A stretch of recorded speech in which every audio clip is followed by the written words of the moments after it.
Finally good morning सबको। और कल acid basis and salt chapter में हम लोग नोट्स देखे, नोट्स भेज दिए थे। पूरा फिगर नहीं आ रहा है मेरा, एक मिनट। कल का नोट्स क्लियर था? Hello, yes sir. Notes clear था।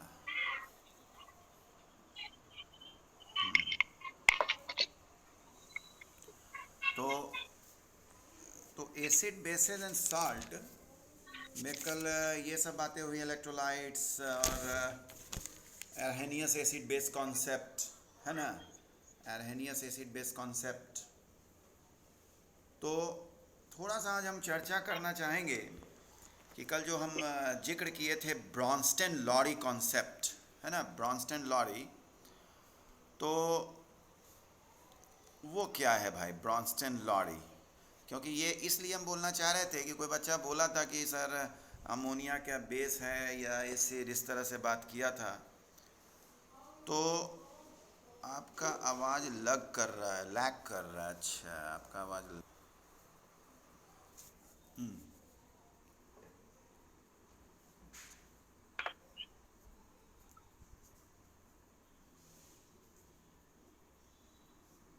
Start video. हाँ,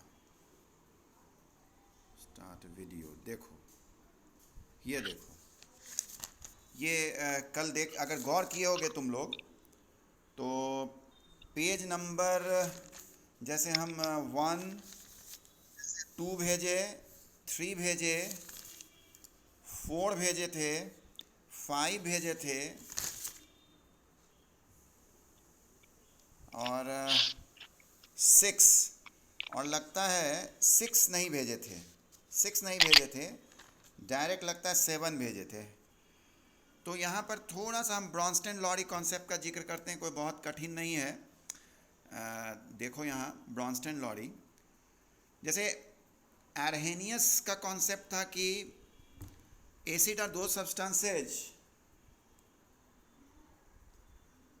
विच प्रोड्यूस, तो एसिड्स आर दो substances which dissociates hydrogen ion as positive ion only. Okay, but according to Bronsted Lowry, acids, but according to Bronsted, acids are those substances, या we consider acid as a proton donor. ध्यान देना, proton donor, यानी ये hydrogen ही हो गया, proton donor, यानी ये match कर रहा है एर्हेनियस कॉन्सेप्ट से। और बेस में यहाँ कह रहा है प्रोटॉन एक्सेप्टर। ठीक, कुछ अंतर समझ में आ रहा है? एर्हेनियस बोला हाइड्रोजन आयन पॉजिटिव में, तो चलो ये प्रोटॉन डोनर बोला तो हाइड्रोजन आयन यहाँ पॉजिटिव है, तो ये मैच कर गया विथ एर्हेनियस। लेकिन सेकंड कह रहा है कि प्रोटॉन एक्सेप्टर, जबकि एर्हेनियस क्या बोला था? क्या बोला था? जवाब दो।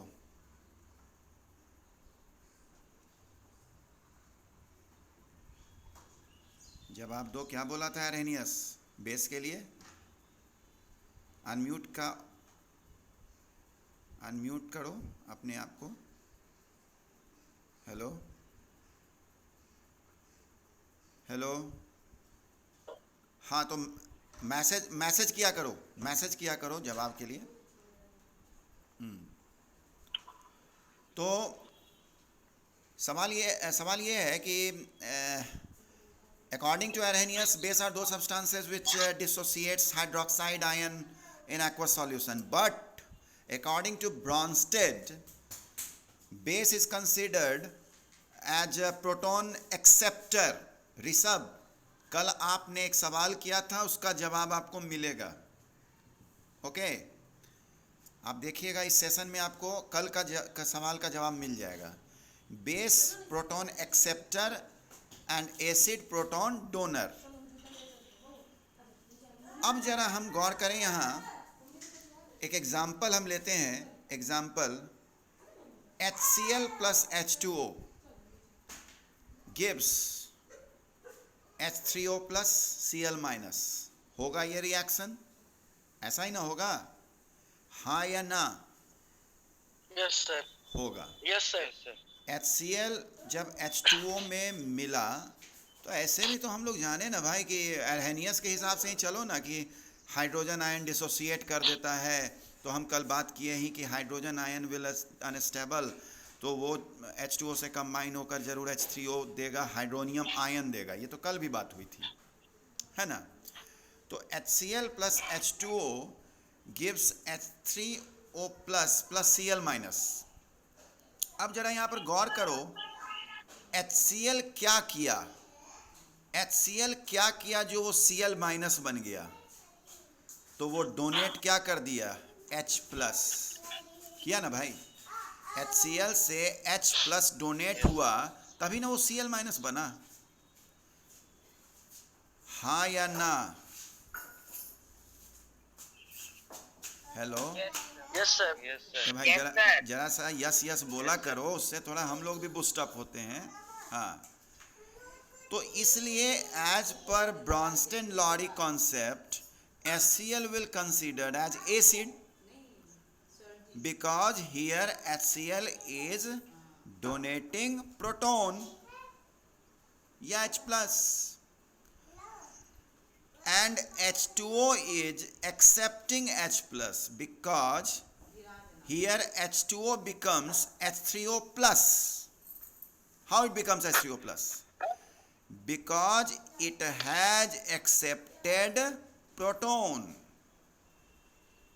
Yes or no? Sir. Yes sir. तो according to Bronsted, H2O will be here what? Base. Base हुआ ना? Yes sir. हाँ, अब आओ। Now NH3, second example, NH3 plus H2O gives NH4 plus OH minus। ध्यान दो, NH3 एक्सेप्ट जरूर किया है H plus, इसलिए it becomes NH4 plus। It means NH3 has accepted, very good, proton, and since it has accepted proton, therefore according to Bronsted-Lowry, NH3 will be considered as base। Rishabh, यही सवाल था ना तुम्हारा कल? सर मेरा था। ओ, निशांत का था। तो as per yes sir. As per क्या बोले? Bronsted-Lowry, this NH3 will be considered as base and H2O, सबसे बड़ी बात, in this reaction H2O will be considered as acid, and in previous example H2O acting as base। बात समझ में आई? Yes sir. यानी हम कुल मिलाकर कह सकते हैं कि किसी को अकॉर्डिंग टू Bronsted-Lowry, कंफ्यूज नहीं होना, हम लोग को एर्हेनियस ही पढ़ना है। खाली हम थोड़ा बहुत चर्चा किए कि कल निशांत बोला था कि सर NH3 बेस है, ऐसा हम पढ़े हैं, इसलिए हम बात कर रहे हैं, इसलिए बात कर रहे हैं। आप यहाँ देखिए कि जैसे रेस्ट और मोशन, कल हम ये बात बोले थे कि rest and motion are relative terms, relative concept. आप पर्टिकुलरली किसी को रेस्ट नहीं कह सकते हैं। यदि हम किसी बच्चे से पूछते हैं यू आर इन रेस्ट और इन मोशन, उसको पूछना चाहिए विथ रेस्पेक्ट टू व्हाट, है ना? वैसे ही acid and base according to Bronsted-Lowry concept, substances is acid और बेस इज रिलेटिव कॉन्सेप्ट। समझ में आया? Yes sir. अब बस एक खाली लास्ट हम इसको कर लेते हैं, थोड़ा सा अच्छा लगा इसलिए आप लोग से चर्चा किए। अकॉर्डिंग टू एरहेनियस, ध्यान देना, according to Arrhenius NH3 is not base, गौर करो, but according Bronsted Lowry NH3 is base. बात सुन रहे हो? क्या है केमिस्ट? Yes, sir. यहाँ पर ध्यान देना है कि NH3 जब HCl से रिएक्ट किया तो ओवरऑल वो NH4Cl बनाया। तो हम यहाँ पर देखेंगे तो यहाँ पर ज़रूर NH4 प्लस आयन और Cl माइनस कंबाइन किया होगा, तभी ना NH4Cl हुआ होगा। तो इसका मतलब हुआ Yes, कि sir. HCl जो है वो क्या किया, डोनेट किया होगा प्रोटॉन, जिसके कारण वो Cl माइनस बन गया। तो चलो भाई HCl एसिड हो गया। लेकिन NH3 जो है वो क्या कर लिया, प्रोटॉन को ले लिया, इसलिए वो क्या हो गया, बेस, एक्सेप्ट कर लिया।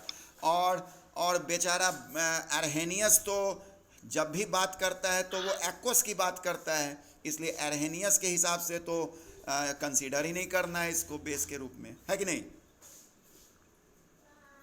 बात समझ रहे हो ना?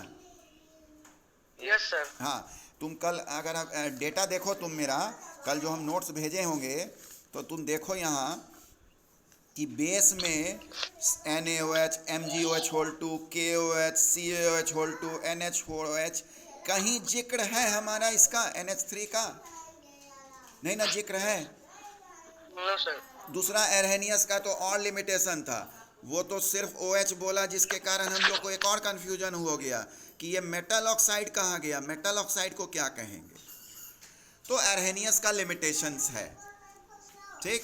सर नॉन मेटल ऑक्साइड्स में तो सर ऐसे हाँ। तो सबसे बड़ी बात तो हम बोल ही दिए कल एरहेनियस का लिमिटेशन कि it only state on aqueous solution, but today we know that acid also in gaseous state.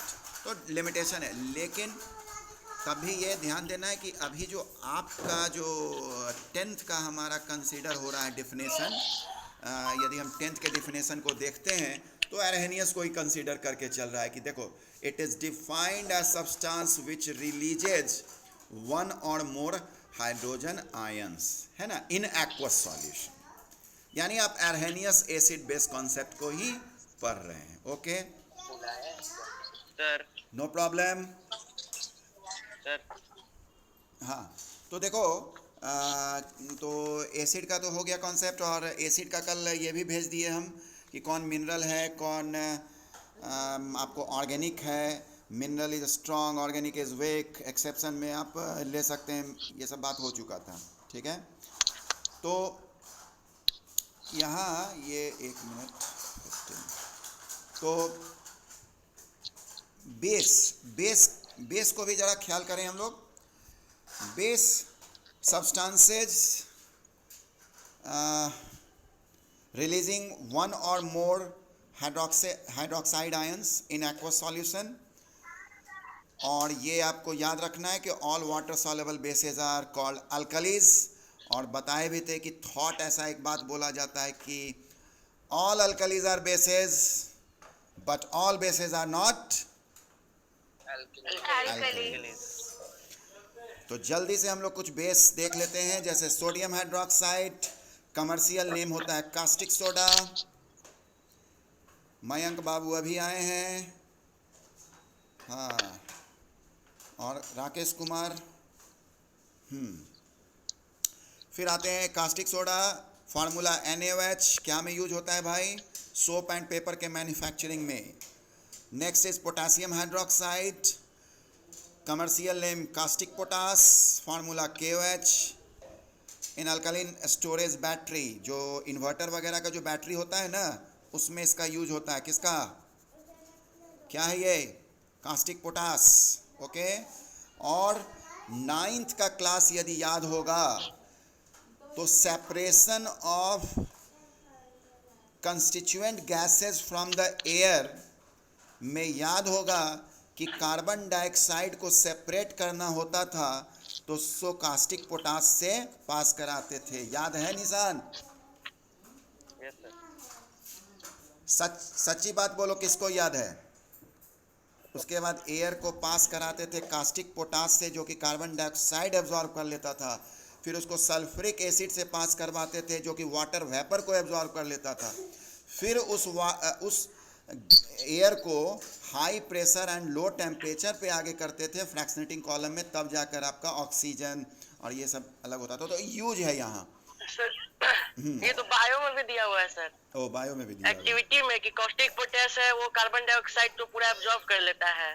Leaf वाले में एक होता है ना कि हाँ उसको हाँ हाँ डिस्टार्ट हाँ करते हैं। हाँ हाँ, याद आ गया हमको भी। हाँ, हाँ, वो जो क्लोरोफिल प्रेजेंट नीड, ये हाँ, हाँ, हाँ, हाँ, हाँ। समझ गया। Yes sir. कि कार्बन डाइऑक्साइड के प्रेजेंट में ही हमेशा वो होता है हाँ हाँ फोटोसिंथेसिस प्रोसेस, हाँ। इसलिए मैग्नीशियम इसमें दिया हुआ हाइड्रोक्स था।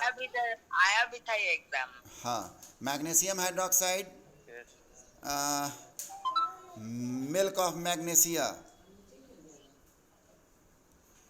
MgOH2 as an antacid. Harshit का एक सवाल आ रहा है, बात करेंगे। Aluminium hydroxide, no data available for its commercial name.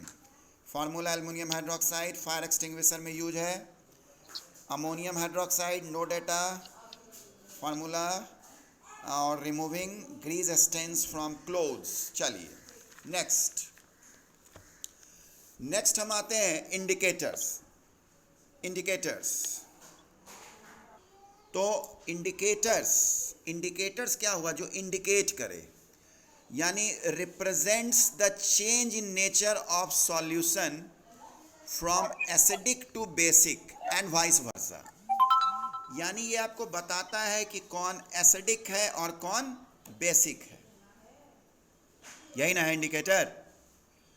जैसे हम लोग के पास जो इंडिकेटर्स है वो है आपको लिटमस, जो बहुत फेमस है, फेनोल्फथैलिन, ये सब लैब प्रिपरेशन है। मिथाइल ऑरेंज लैब प्रिपरेशन है। लिटमस लाइकन से निकाला जाता है, लाइकन। पीएच स्केल, ये आपको सोरेनसेन साइंटिस्ट थे, उन्होंने डिस्कवर किया। एक्चुअली पी मीन्स पोटेंज और पोटेंज means power of hydrogen ion concentration. उस आधार पे स्केल एक बनाया गया है कि अगर जिस सब्सटेंस का पीएच स्केल पे मेजरमेंट 7 से कम आता है, यानी 6, 5, 4, 3, 2, 1, तो आप उसको क्या कंसीडर करेंगे? ये तो पहले से भी जानकारी होगी। Hello, acid. अच्छा, हमको ये बताओ कि एक बोर्ड में ऐसे पूछता है कि एक सॉल्यूशन है जिसका पीएच वैल्यू 6 है, ए solution having pH value 6 and the another solution be having pH 2, which is more acidic? Sir वो बी, यानी जितना कम होते जाएगा, बी इज मोर एसिडिक। हाँ, बी इज मोर एसिडिक, यानी 6 से ज़्यादा एसिडिक 5 वाला होगा, 5 से ज़्यादा एसिडिक 4, 4 से ज़्यादा एसिडिक 3, मतलब कमते जाएगा वैल्यू, एसिडिक वो ज़्यादा होगा। ओके, तो ये पीएच स्केल। एक होता है यूनिवर्सल इंडिकेटर, वो एक हम लोग कलर बेसिस बना लिए हैं कि मान लिया हम एक पेपर रखा है, पीएच पेपर, और वो किस कलर का दिख रहा है तो हम लोग उससे इंडिकेट करते हैं कि वो कितना एसिडिक है। ये कलरफुल है इसीलिए हम इसमें ये आपको मैं शो कर रहा हूँ। ये आपका हो गया पीएच पेपर चार्ट, ठीक है। और ये यूनिवर्सल इंडिकेटर सॉल्यूशन जो है is also available to predict the pH, और इसमें कलर कलर के रूप में बना दिया गया है, ठीक है। जैसे तुम देखो, अगर गौर करो तो अगर pH 1 है, देखो यहाँ पर pH यदि 1 है या 0 है तो उस केस में डार्क रेड दिख रहा है ना, और थोड़ा कम हो रहा है रेड, ऑरेंज। 4 है तो ऑरेंज, और 3 है तो ऑरेंज रेड, मतलब नाम दिया गया और क्या, थोड़ा उसका और डार्कनेस दिखाने कलर नेम याद कर लेंगे इसका। कलर नेम याद करने का अच्छा तरीका है विवग्योर, विवग्योर याद कर लो, सर। विवग्योर। इसको हम देखो ऐसे समझा रहे हैं सर आपको। एग्जाम में ऐसे पूछता है कि इसका कलर ये है तो ये एसिड है या हाँ हाँ, एग्जैक्ट थोड़ा ही लिखना है। जैसे देखो हम विवग्योर लिख के समझा रहे हैं, विवग्योर, विवग्योर। इधर वाले को आप एसिड मान लें, इधर वाले को एसिड मान लें, जी को छोड़ दो, और इधर वाले को क्या करो, बेस मान लो, ठीक है, बेस। ये तो याद रहेगा ना भाई, रेनबो वाला बात।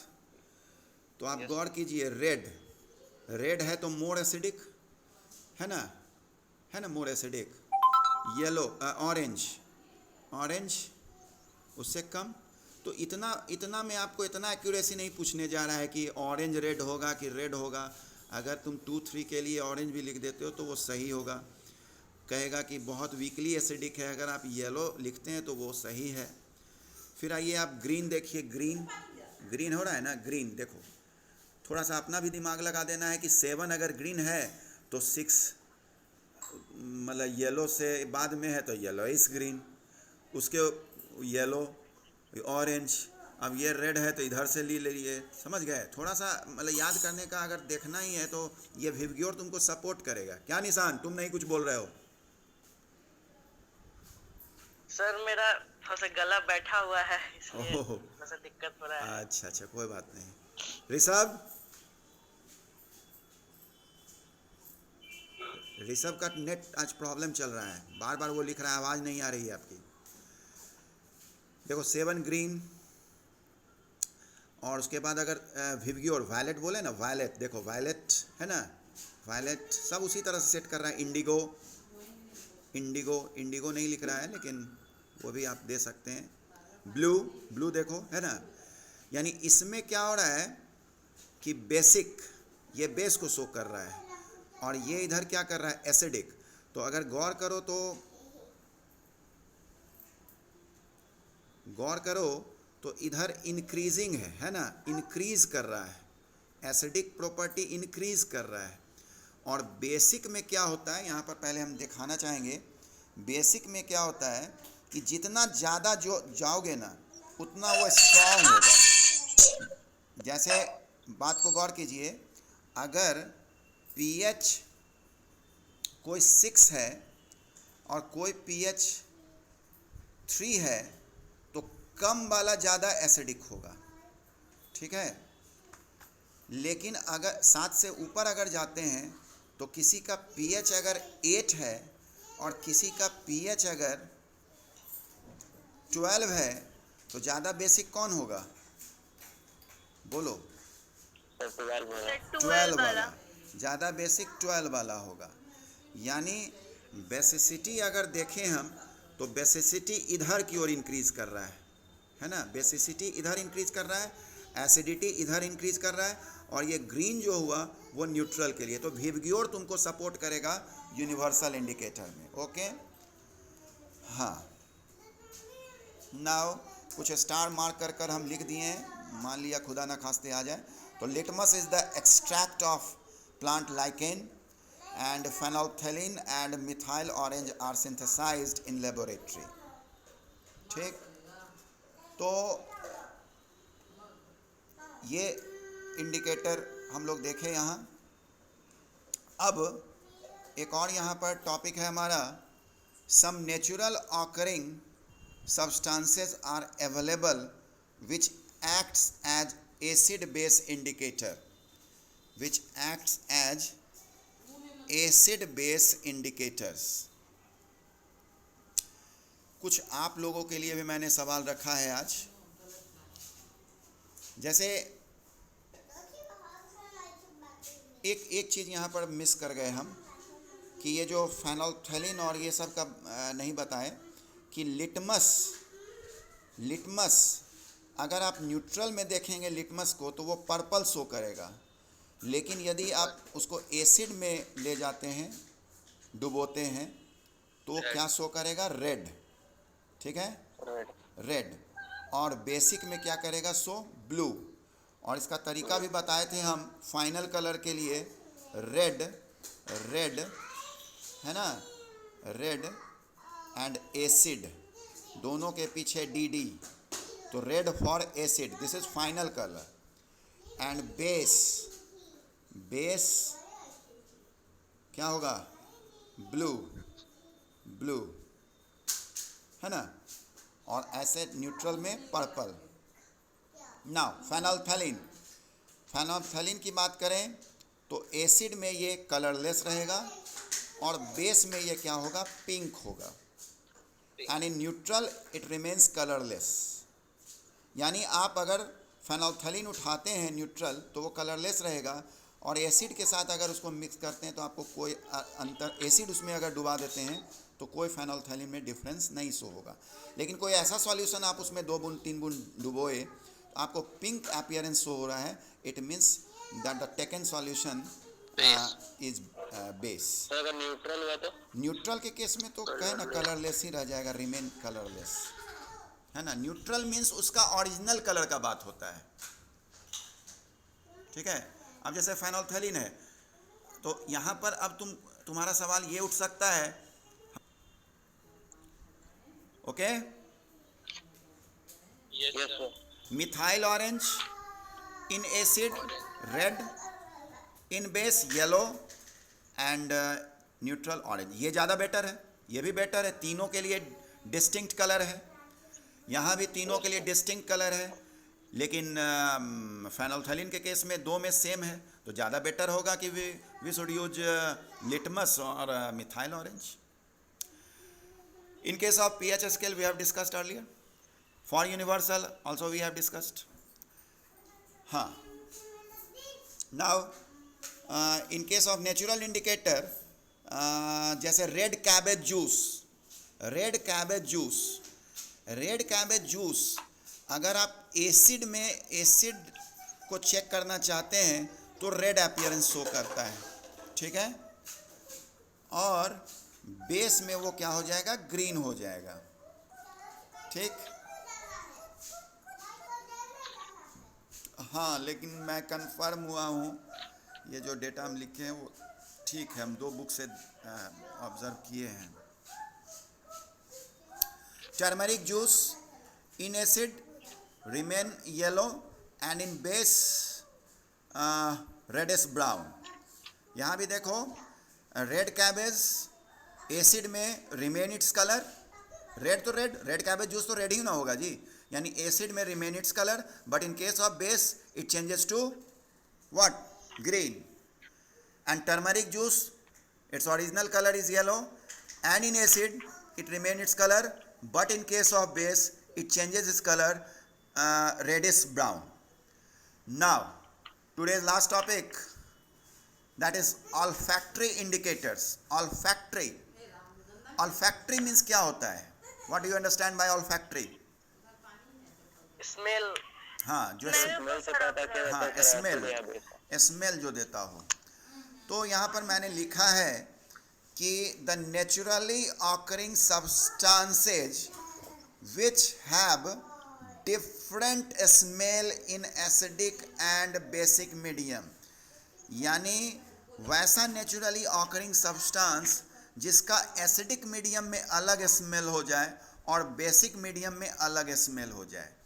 जैसे आप एक आइसक्रीम खाते हैं, वनीला फ्लेवर खाते हैं ना, वनीला फ्लेवर, उसका स्मेल नाम नहीं दे सकते हैं, प्लेजेंट स्मेल, बस कहो अच्छा लगता है, बस प्लेजेंट स्मेल।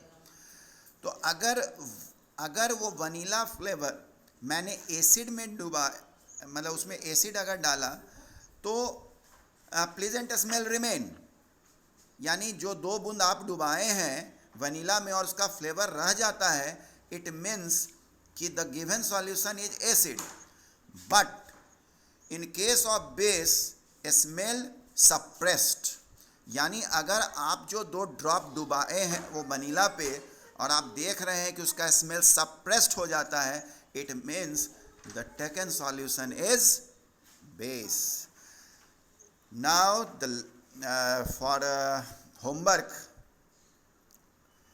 ऑनियन में क्या होगा, क्लोव ऑयल में क्या होगा, ये आपको लिखकर हमको भेजना है, ठीक है। ये आप भेजिएगा कि ऑनियन में, अभी क्यों कोई जवाब देगा नहीं, ऑनियन और क्लोवाइल में क्या होगा एसिड के केस में, और बेस के केस में क्या होगा। तो अब क्लास एंड करेंगे। बस हम ये बता देना चाहेंगे कि अब नेक्स्ट क्लास मेरा मंडे को होगा, ठीक है। और